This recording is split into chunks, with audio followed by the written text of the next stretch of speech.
comes up in other places in the scriptures, but there seems to be a much bigger emphasis on being constantly involved. And I think the reason for that is about what we're going to talk about today. That cult thing is that if you want people always engaged, it's an easy way to kind of control their behavior and control what they're thinking and what they're doing.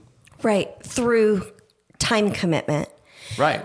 Brene Brown talks about over-functioning and under-functioning in a lot of her presentations.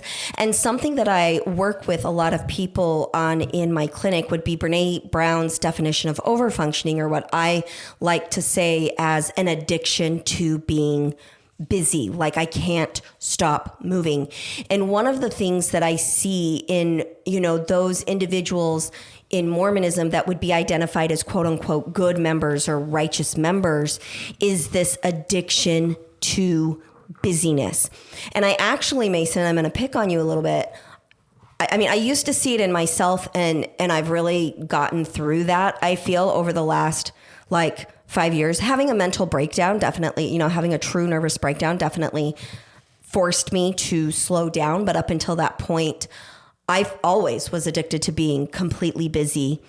But I feel like you definitely still struggle with this, in the sense of you always feel like there's something else that you need to do. And when you stop and rest, it almost creates this uncomfortable feeling, and you get a little irritable because it's like, I've got 25,000 other things I have to do. I don't have time to sit down right now.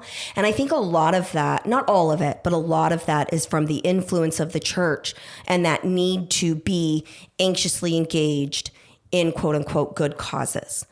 Maybe it might just be that I like having a clean house too. You're funny. So funny. Anyway,